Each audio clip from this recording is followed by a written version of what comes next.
Hello everyone, how's it going? Deadly Deity here today, bringing you a quick guide showing you how I like to start a playthrough. Kind of things to do, before you even really get into the actual gameplay of the game. Just kind of setting yourself up for success as you're getting started. So here I'm going to start off on hard difficulty. Obviously these tips may also apply to normal and easy. I don't really touch those since I used to play the original Brigandine, so I feel like I do know kind of what I'm doing. So as we're getting started here, please do consider giving this a thumbs up and a sub below if this would help you out. But basically I'm going to show you what I do, why I do it, and hopefully you can gain a few tips and tricks here and there to apply to your own playthrough when you're starting the game. This is also very helpful for really beginner players. So if you're advanced, this may not necessarily be applicable to you. You probably already know really what you're doing. So again, this is just for newer kind of beginner players, day one players, that type of thing.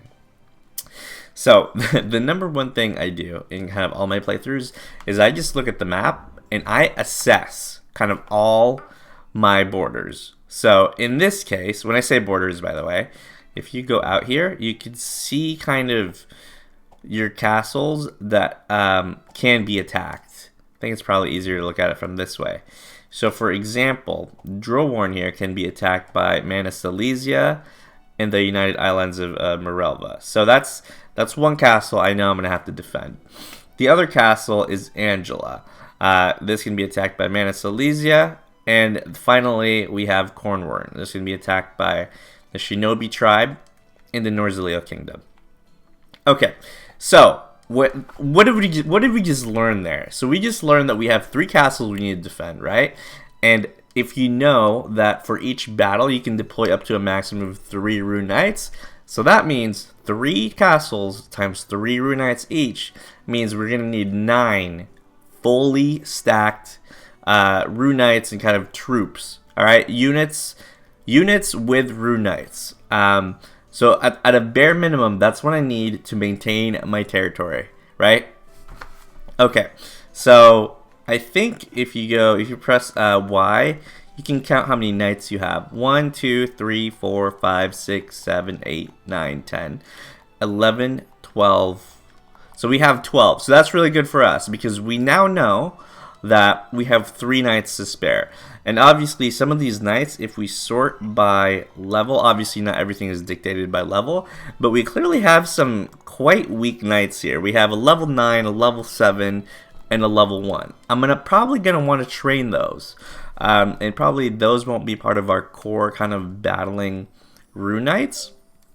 Alright, second thing that's kind of related to the first thing, right? You count kind of how many rune knights you're going to need to have full troops of. The second thing is to look at where can you invade without requiring additional rune knights to kind of sustain your invasions, right?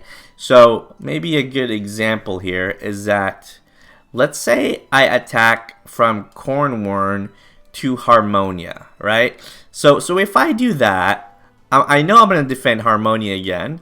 That actually increases my border castles, let's call them border castles, that I have to defend from 3 to 4.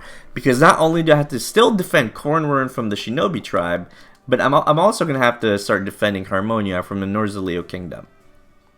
So what this is telling me, right, and again, this is just how I think, is that I probably don't want to attack Norzaleo to begin with, because that doesn't necessarily increase my mana upkeep, my mana income without requiring the additional 3 rune knights. And again, I plan on training those, so unless I'm ready to commit those, I probably don't want to move up north, nor do I want to move up in here, right? Because again, same thing happens if I attack Fupai, I still have 4 castles I'm going to have to defend, and if I'm not ready to have 12 rune knights, then that might be an issue.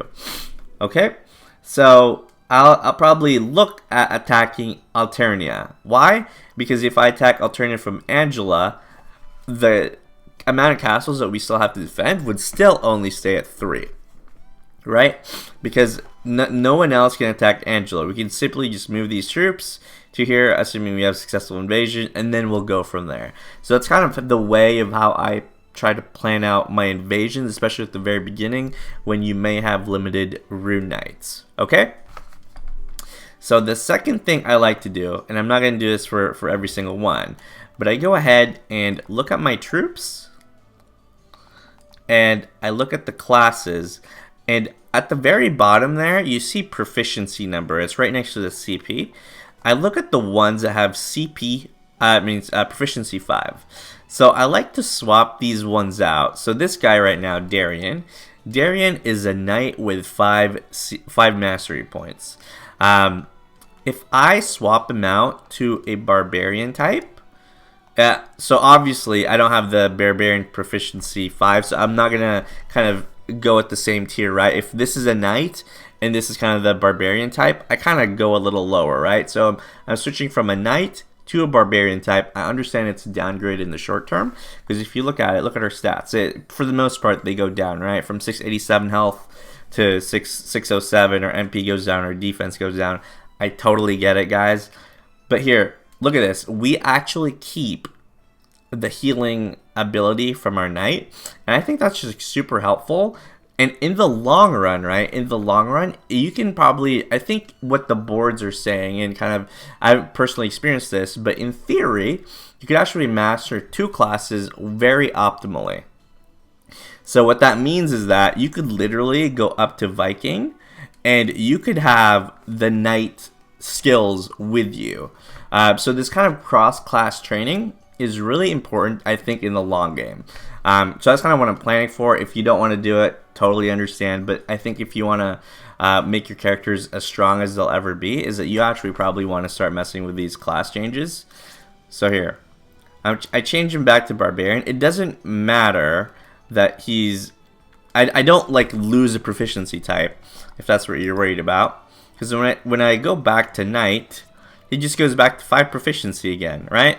So we didn't lose anything there. We simply are trying to get the proficiency out for the barbarian type, so that we can kind of keep those abilities and skills or magic or whatever it may be later on in the game when we've progressed. So in this case, the barbarian, the M right there, we would get the counter damage up. That would be carried over. So that's really important. I do that for kind of all my troops. I check who has proficiency 5, and then I go change them to another class. On the boards, people say you kind of want it to be, if it's like a melee fighter, you want it to be someone who also kind of is a little bit similar. For example, barbarian and knight. Another something similar would be like an enchantress or a cleric, right? Some people say it's not recommended to do barbarian and like a cleric or a mage or whatever. So that's kind of up to you to figure out whether or not that's something you want to do. I don't really have a strong opinion on it, but just letting you know that in the long run, if you do have skills and abilities and magic from like another class, I just think that sets you up for success later on. All else equal, you have a level 20 knight, but you have a level 20 knight with magic and abilities from barbarian. I think that's just like way better than the other one. So that's number 2. Okay, the third thing I do is kind of in relation to the first thing I talked about. I know in this case I'm gonna have at least 9 full stacked troops in order to defend optimally my territories. As you can see here, we have 115 left of mana that we could put in for our ruler Eliza here. So I actually try to consolidate troops. When I say consolidate, that really just means rearranging or stealing troops from another general to put in her kind of in her what do you call this? In her unit. Let's say that.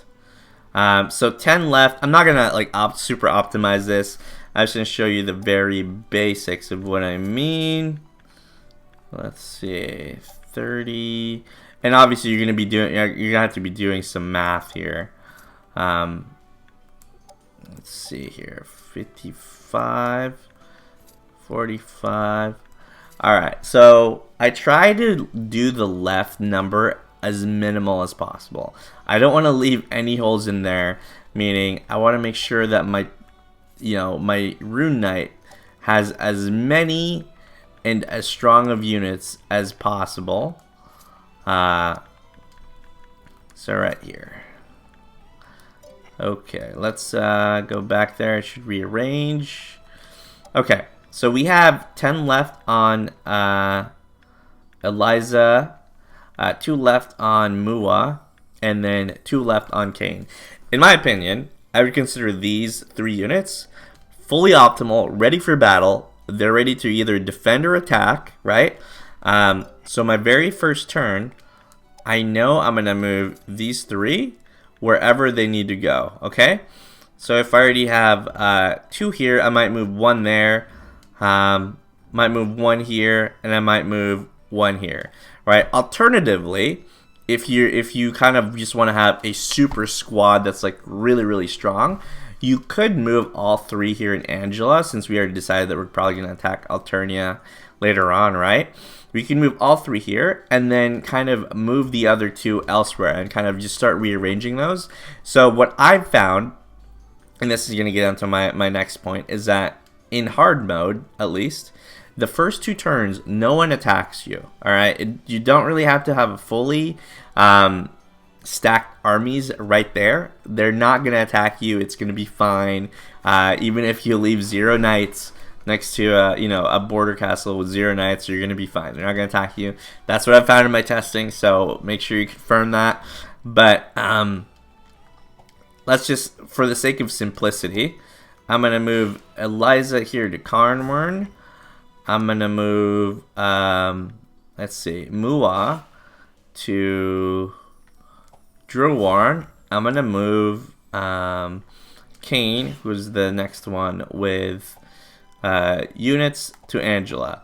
So what this is doing is that I know for sure that I have 3, 3, and 3. So I have 3 Rune Knights in each of the bases. The second thing, I don't recommend summoning monsters during the very first turn. So why I say this is because when you look at this, here I'll show you guys, nation statistics. You have your mana income and you have your upkeep mana, and as a result of that, you net out to an expected mana income the amount you expect to receive kind of next turn, okay? So why I don't like to summon units in the first turn is because that will increase. So if you summon units, that will increase your mana upkeep. So for example, here, if I do this, where does it say that? We'll skip this. Alright. So at the, I shouldn't have summoned that. You guys can't see me because I'm blocking it. But right here at the very bottom left, it says summon mana is 50 and upkeep mana is 5. So that just increased that 5 mana that I didn't necessarily need to, that 5 mana I could use later on. So I'm essentially, think about it this way. It's like you're paying your rent for an apartment you're not going to use right now, right? Because there's not going to be a battle right now. So there's no reason you should be paying that upkeep right now. You can spend it on the second turn, which I'll get to. But the very first turn, I don't recommend summoning any units.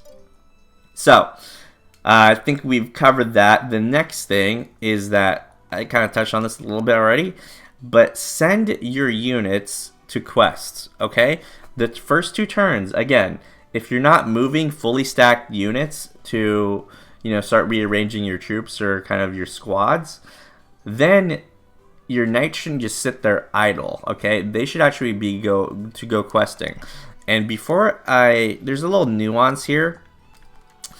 Okay, Diana here is Dancer. She's level 7, right?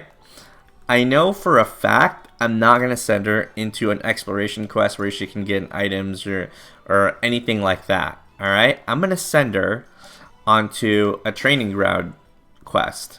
And why I swapped out Rose's unit to hers is because that unit then starts getting EXP. Okay, so just a minor optimization. Make sure you do that. Now Rose, she's level 11. I could either send her to a training ground or an exploration quest. When I see kind of an outlook at least halfway, like 2 arrows or greater, I tend to kind of do that. So send everyone who's not moving into a quest, guys. This is just really important here. Vayne is a berserker, right? And this is a bad example because he only has 35 mana left and can't really fit anything else in there. But I'm going to make him go... Oh, he's actually pretty good here. It looks like he is 3 out of 5. And Avenir here is also 3 out of 4. I don't know, I said 5. 3 out of 4 there on the outlook. But literally send everyone in the quest. I'm not going to kind of micromanage everything else because I think that's covered kind of for the first turn, right? So let me end phase here. So people should be moving, right?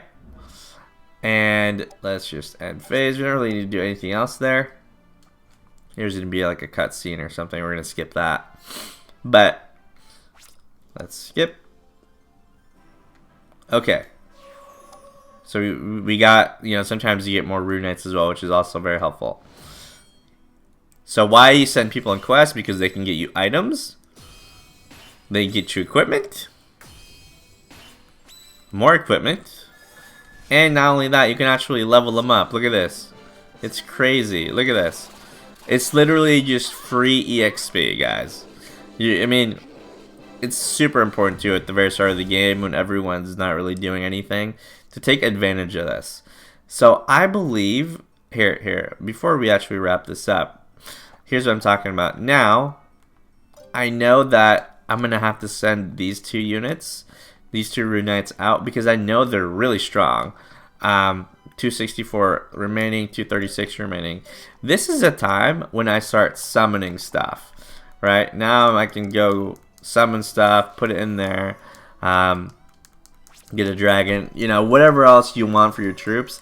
Turn 2 is really when you should summon stuff and then start moving your units to kind of finalizing where they'll be on the battlefield.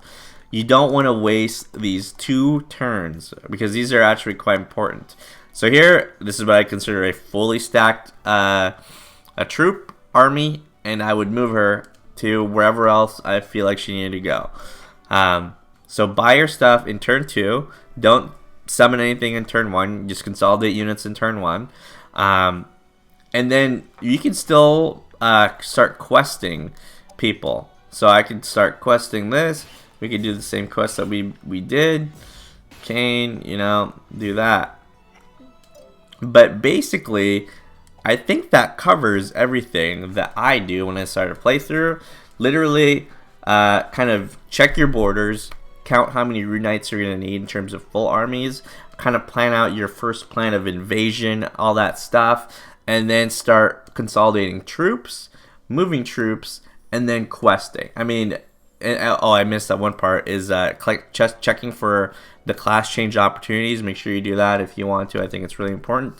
But other than that, I think that really covers it. So hopefully that was helpful. If you have a question, make sure to comment below and I'll try to help you out. But again, if this was helpful to you, make sure you give a thumbs up and a sub below. And thanks for watching. Definitely more videos to come. I really hope that helped you out. And hopefully that was simple enough and that I explained things well. But again, let me know if you have questions. Have a great day and catch you later. See ya.